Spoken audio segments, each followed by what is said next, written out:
nominees already vetted, 2 more remaining, and what we will be witnessing is the vetting of the 6th IEBC nominee, and that should be Francis Odhiambo Aduol. Let's just head over to County Hall and listen in to how this one is going down. And I've mentioned elsewhere, the technology of digital cartography. You cannot carry out any elections without maps. That has been there before. The difference is that today it is digital, so that you can be able to see your maps on the screen as elections are going on. This falls within my area of expertise. The technology of remote sensing. Remote sensing today gives us maps which are produced directly from images taken by satellites in space. Most of us here will be familiar with Google Maps. The Google Map, in one of them, it shows you images the way you would see them directly. Those are remote sensing images. But they are not, remote sensing does not give us those images in that direct form. There is a lot of processing that must happen for it to be in that form. So we just take it that remote sensing helps us to produce those kind of images and those kind of maps. GIS. GIS is a powerful tool, and IEBC has a relatively strong department that deals with GIS. GIS helps us to create attributes for a given location or a given locality. You take any constituency, in GIS database, you will put in all the details of that constituency. And at the click of a button, it will give you all those details. How many MPs have been here? How many elections have been conducted here? How many votes were cast last time? Whatever it is you want to put in, GIS will do it. That is part of my field. And then GPS, which is Global Positioning System. It is strictly not just Global Positioning System. We call it satellite, Global Navigation Satellite System. At the beginning it was GPS, because the Americans were the first ones to produce a global navigation satellite system, which was named GPS. But today there are others from other countries, Europe, China, India, Japan, have their systems. And their systems have different names. This is a technology that allows you to find your location anywhere on the surface of the earth to an accuracy without a lot of effort of ±1 meter. If you have in this room a GPS-enabled telephone, if you move from here to that corner, you will see that the coordinates will change. This is a powerful tool that can be used in elections. I don't want to go into the details here because it will take a lot of time. So those are dedicated expertise that I claim that I can bring to IEBC. But at a more general level, I have been in public administration for a long time. I have been in boardrooms, and so my experience in boardrooms and in public administration will be very useful in IEBC. Honorable Mutuse, you asked about delimitation of boundaries and where to put more weight. Actually, my involvement with IEBC was purely because of this question. This is a question that was being raised by ECK already in 2004. And I was involved with ECK in 2004 when they were raising this question. That is how my involvement with boundary delimitation started. That they brought a commissioner to myself at the university, as believing I was an expert in this area, to ask, how can we do this? And I had never thought about this as a problem because it is not a specific problem in my field. There are so many other problems. So I sat down and came up with a formula which combines in a very analytical manner population and area. I remember when I made this presentation later on to parliamentary committee, those days we were doing the 290 constituencies and the constitution, I was even challenged to include poverty levels. There was a member of parliament from, I think, from northern Kenya who was interested in this. And I made a presentation subsequently with inclusion of poverty levels. Now, whatever we do, we cannot do boundary delimitation purely on population. That can't work for us as Kenya. And I always give this example. If you do pure population, Nairobi with its 4.7 million people today, or about 5 million, you will end up with about 30, 40 constituencies. Is that what we want for Nairobi? And at the same time, Northeastern might end up with 3 constituencies. Is that what we want? If you flip it onto the other side and you say we are going to do area, Nairobi cannot be a constituency if you do area alone.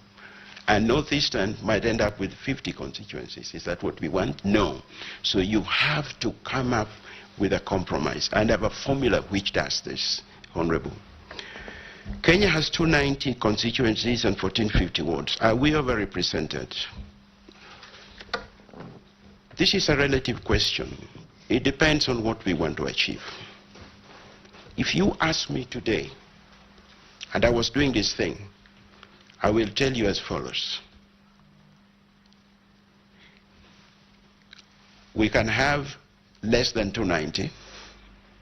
We can stay with 290, which I think is a very bad option, to stay with 290. Or we can go to more than 290. I'll tell you why 290 will be a problem if we stay with it. The current distribution of constituencies in Kenya is based on the first attempt that created the 290 constituencies. When this work was done, it was known that it was never going to be the final piece of work. It was not complete. We were working within a constraint of time, and it was important to deliver results. There was a lot of argument about what was going on. So people agreed that we should do 290 constituencies. And the 290 constituencies was based on a simple arithmetic. 40 million Kenyans divided by 28.8 million Kenyans, which is what we had when we did 210 constituencies, multiplied by 210, you get 291. And then the MP said, hurrah, we shall have 290 constituencies. This was based on a presentation I made in Naivasha to the Committee of Parliament. But the problem came in on how you now distributed this 290. The major constraint was here. There were certain constituencies that were already too small, and they needed to be retained. When you retain those small constituencies, the converse is that there are certain constituencies that should have been smaller, which now ended up being very big. I have given this example before. Which is the smallest constituency in Kenya? Lamu East, 18,000 people. Which is, this is according to the 290 when it was done in 2012, not today. So I'm quoting the 2012 figures because that is what we have as complete. Which is the biggest constituency in Kenya in terms of population? Mandera South, at 247,000 people. So you see this variation from 18,000 in Lamu East to 247. If you are fair to yourself, Mandera South should be divided into 2. And Lamu East should not exist. And yet, we had to retain that. So today... Chair, excuse me, Chair. Are you talking of 260-something thousand people or voters? People. Human beings. Say 247,000 people for... In 2012. For Mandera South. With respect to the 290 constituencies at 2012. Based on the 2009 census. For a fact, Kandu is larger than that. Did it have over 247? Honorable Chairman, I am talking about based on 2009. Today, the demographics have changed based on 2019. And I know how Kandui looks like. I know. And if we had time to discuss this a little later, I can tell you what. So, the situation therefore is, if you are going to sort out this problem, you may have to have more constituencies. Otherwise, you will have to kill others. And I don't know which member of parliament is going to sit in parliament, allow their constituency to be killed, and then go to the constituents and tell them that what I have brought you back for the 5 years you put me in is no constituency. So that's a problem. So I have answered your question without answering it directly. You have answered most of the questions actually now. Let's move on, kindly. What expertise to achieve delimitation, I have said. Answered. And somebody said tour of duty, somebody talked about sex for marks, and whether we can be able to, or we might be able to translate this to IEBC. This is a two-part question, Honorable. What's that one? Sex for marks. I left university system, and I can claim this as a veteran administrator. I think I've seen a lot in the university system. And I can confirm that during my tenure, there are cases we dealt with where students were given marks for reasons that were not academic, and we dealt with them. Let me put it that way. Whether you can translate that to IEBC, in other words, because you're talking in a rhetoric manner, I will say this, from my perspective. Why should I do that? I've not been able to do it when I was in the university, where I've spent so many years. So why should I go to IEBC at this time in my life and age to try to do this? So what I'm trying to tell you is, if I were in the IEBC board, that kind of thing will not happen in my presence, and I will not support it. And you said I have extended gratitude to the President, so will I favor him? I would like to say this. A commissioner in IBC is being hired to go and do professional work. You are expected to behave professionally. You are expected to behave with integrity. And incidentally, there is a code of ethics that you must sign as you start work. This, and I think there are two of them. There is public officers, and there is a special code of ethics as provided for in the IEBC Act. Once you sign that, and you have done that, and you have lifted the Bible like I did. I am a Christian, and I believe that the Bible, as a power, by the way, I've just lifted the Bible here because this is Parliament, but as a Christian, I'm not expected to swear by the Bible, strictly speaking, because you are already a Christian and it is taken for granted. Now, how do you lift the Bible, sign a code of conduct, and then you start doing things like this? What's wrong with you? So, I won't do it. I won't do it. So, I'm extending gratitude to my president. President Ruto is my president, and as long as he's the president, I think I'm obliged to extend gratitude to him. I mean, he had the powers to decide that Francis Aduol will not appear here today. He had the powers for whatever reason. Thank you. Now, Honorable Odhiambo, why would a professor... My question is already answered. Already answered. Thank you, sir. Honorable Kalemba, IEBC, what is the relationship with pending bills? I thought, Honorable Kalemba, am I right, Honorable Kalemba? Karemba. With an R. Thank you, sir. I don't know how, what it means. I don't know whether you are talking about pending bills at IBC or pending bills from where coming from. I'm trying to inquire how good were you at managing pending bills at the university? Thank you, sir. Thank you, Chair, the pending bills has been a phenomenon in the university system for a very long time. Already in the mid-90s, when we were at the University of Nairobi, we had pending bills. And many people may not know.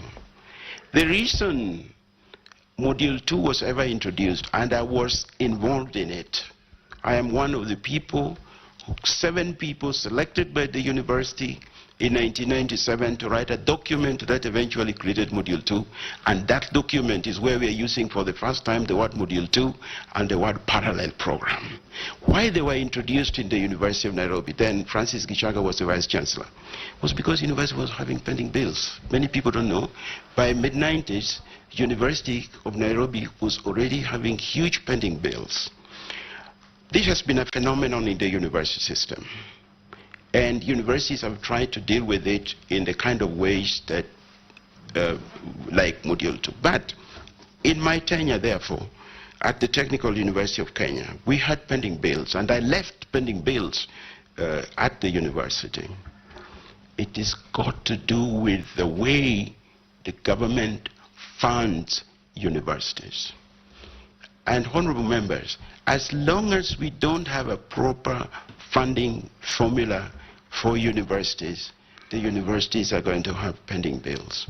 If you would look in the records in this house, you will find several times when we as vice chancellors, and around 2016 to 2019, I was the chairman of the vice chancellors committee, and I headed vice chancellors to come to parliament just to talk about the fact that universities are not properly funded and we are accumulating pending bills. I have been in this very chamber talking about this issue. So I left pending bills, yes, but it has got to do with the fact that we don't have a proper funding formula for universities.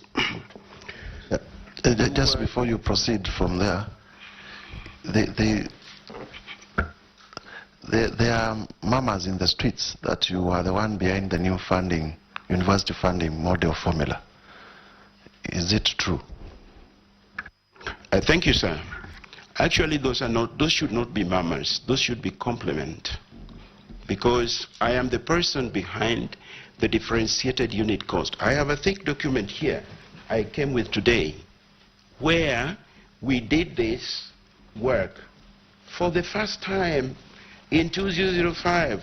This document is dated 2004, presented to the University of Nairobi, and it is titled Unit Cost for Tuition and Student Welfare Services, Chairman Francis Aduol. This is the beginning of differentiated unit cost.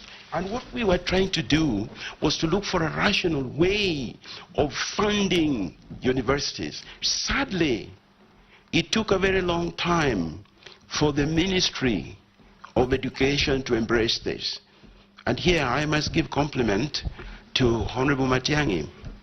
When he was chairman, when he was the Minister for Education, Cabinet Secretary for Education, he is the one who had the courage to implement the differentiated unit cost, in spite of the fact that we had put it in the law in 2012. I was also a member of the committee that did the Universities Act in 2012, and we put DUC in there. So it is not like, why should people murmur about it? Because murmuring is like, it is something negative. It was a good thing. The only thing is, we have failed as Kenyans to implement this properly. Thank you. Next one, the next question. Let the professor come back to IEBC. Let's go. Yes, The question was exactly like that. So he had to answer, he had also to speak to Kenyans on what we have had disputes with regarding the funding model. Having said so, the next question is by who? Makali, which was the next question? I still have a number of questions. They don't need to repeat them. I can respond directly because Thank you very much. Thank you. The next question was by, you were involved with IEBC, Legally Commission, etc. So many people went to court. I think I've alluded to that.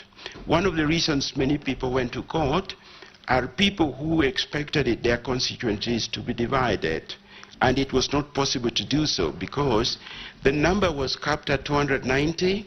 You have about 30 constituencies which are too small to make a constituency, and you cannot kill them, so you have to make others too large. It is not like the people who did this work didn't know that there was a problem.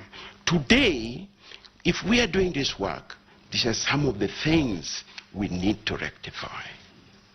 Next, Honorable Farah, that the delimitation cannot be done before 2029. This is something I've thought through.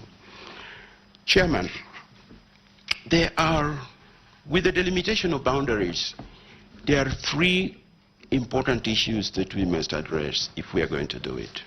First, the time for doing this expired in March 2024. Parliament will have to open that up to make it possible. And that takes us to the Constitution. Point number one. I'm rushing over this. Point number two, let us say we started it today. We started it today. My estimation is this work at best should take 12 months. And yet we are required to complete the limitation with 12 months to go. So if we started today, and 12 months to go is end of July. So if we started today and everything was okay, we can manage. But will we be able to manage? That is problem number two. Problem number three, which I think is more difficult to handle. The court in January pronounced itself on census results for 3 counties of Mandera, Wajir, and Garissa, and put them aside. Honorable members, as we sit now, Kenya has no total population that you can talk about, because there are 3 counties whose populations are not there. So how do you get a total population? The 47.56 that we have is based on 2019, but part of it has been taken away. That is a problem. Now, if you are going to do boundary delimitation, the first thing you must have is the total population of Kenya. The judge directed that this work should be done within 12 months. Let us say it is done tomorrow. We still have a problem, because we will still not be able to determine the total population of Kenya. Why? Because the rest of Kenya is 24th, 25th August 2019. And then you have 3 counties with population of 2025. How do you add them up? You can't add them up to give the population of Kenya. But I'm convinced there are 50 million of us in this country. If push comes to shove, we can be able still to think through this. So, Honorable Chair, Honorable Farah, I'm convinced that we can still think through this. Now, you suggest that we can only do the delimitation probably by 2029. We run another risk, and Parliament will have to address itself to this. Supposing we don't do boundary delimitation and we are going for elections in 2027, some good Kenyan will go to court and declare that elections can't happen because the constituencies are invalid. They expired 12 years ago. Or, if they want to make life difficult for us, they wait for elections to happen, and then they go to court to challenge that the elections are invalid. So we have a lot of problems here that we have created for ourselves. But, as I said, there are 50 million of us in this country. We can think and find a solution to this. So, Honorable Chair, Honorable Farah, I know I've not answered you directly. The reason is I am trying to leave this open so that we can have more extensive discussions on the way forward on these very difficult questions. In the discipline of economics, they say that sometimes you have what is called a wicked problem. This probably is a wicked problem. A wicked problem is a problem for which you cannot find a clean solution. Honorable Selena, issues of technology. I think this was the last one, Chair. Issues of technology I've alluded to in my field. I've pointed out areas of technology.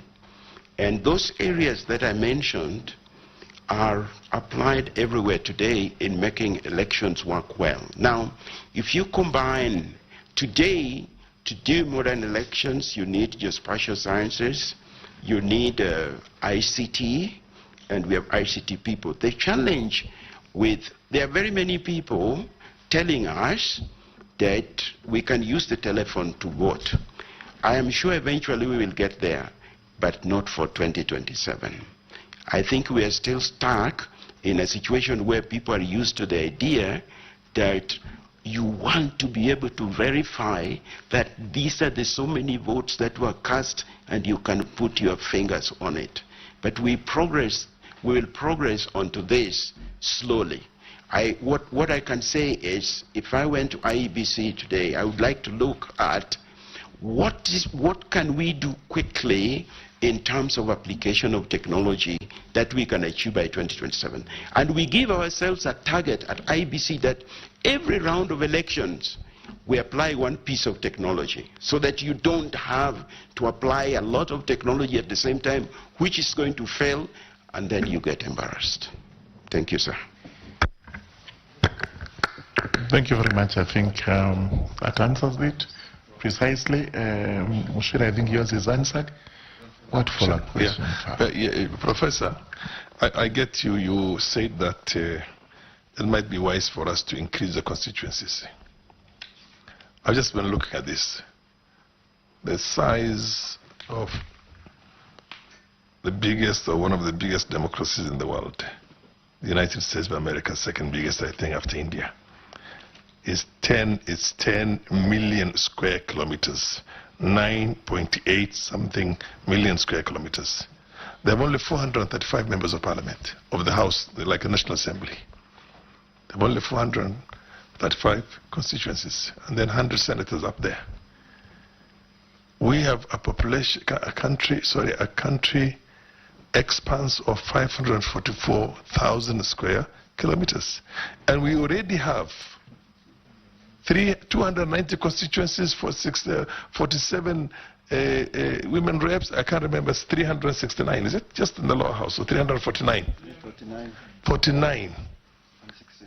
And we're only 50 million in population. We're only 544,000 in terms of square kilometers. And if why do we have to get more constituencies? If you make a comparison with India, the biggest democracy, population, land expanse, and vis-a-vis Kenya, it's crazy. We should have even less than 200 seats constituencies in Kenya. So is it not time for us to rationalize this, instead of just going on this wild goose chase of trying to appease everybody by adding some more constituencies? It's not working. Thank you, Honorable Farah. I think he was able to answer that by saying which member of parliament will walk into parliament as an elected member, and within a period of 5 years he walks back to say, I'm sorry, even the seat I had is now scrapped. So we have a problem in our hands, and let's not give Professor that one. I think it's really the members of parliament to ponder over it. Professor, let's look at a few routine questions. Sorry, I cannot find them. They're here. Professor, I don't expect any of this, especially to say Professor has been convicted of an offense in the past. Professor, can that be possible? Sometimes it can be possible, but I have not been. I have not been, sir. Professor, your reputation and what you have done in this country is well known, and thank you for that. Professor, Chapter 6. Have you been cited, especially as an administrator of the university, having contravened Chapter 6 of the Constitution on ethics and integrity? No. In any way? No. No. Potential conflict of interest with IEBC. Have you done any work with IEBC before? And if so, is it likely to impair the way you do things in terms of interest? I've not worked with IEBC before, but if I become a commissioner and I'm confronted with a situation of conflict of interest, obviously the best thing to do is to declare interest. Good. And you declare interest? Mm-hmm.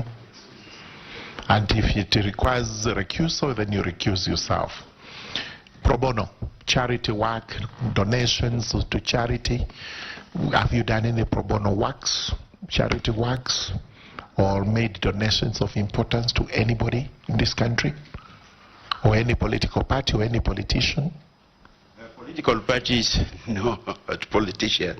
But I have been involved in quite a number of Harambes for schools, for church, for health centers. Thank you. Yes, thank you, thank you. That's part of our lives. Finally, Professor, what would you want this committee to do? What would be your last words to this committee? Well, I came here with the hope that the committee will find me worthy to be a commissioner in IEBC. So what I would like this committee to do for me is to declare that I'm fit to be a commissioner in IEBC. Thank you very much. There would be, Honorable Tiende Amolo may be interested in this, but now I don't know whether in the converse or whichever way, with a Y. Just first and foremost, what is your net worth? After declaration, we'll have Otiende Amolo make a comment regarding that. Thank you. What is your net worth and what does it consist of? Thank you, sir. For the purpose of coming here, I got the services of a professional valuer. And he has told me that my net worth is 81.2 million Kenya shillings. And honestly, I was quite flattered because I didn't know I was so wealthy. Thank you.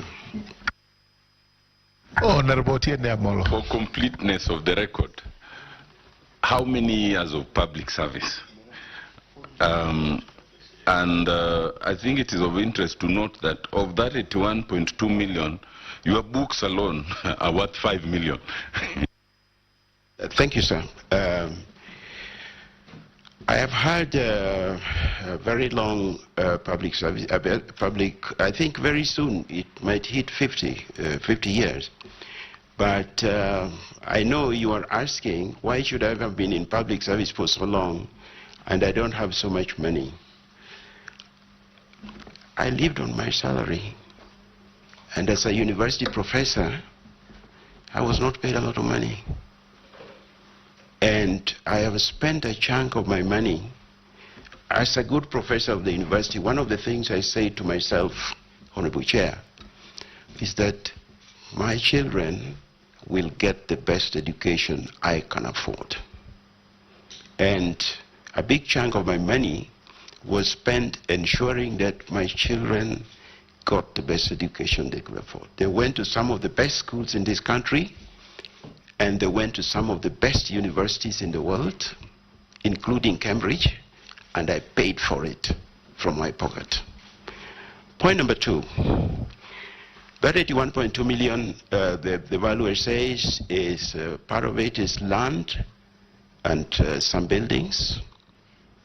I have 3 cars, which he has valued. One of them is a total wreck anyway, but we had to put it in there because it is worth something. And he has included household items.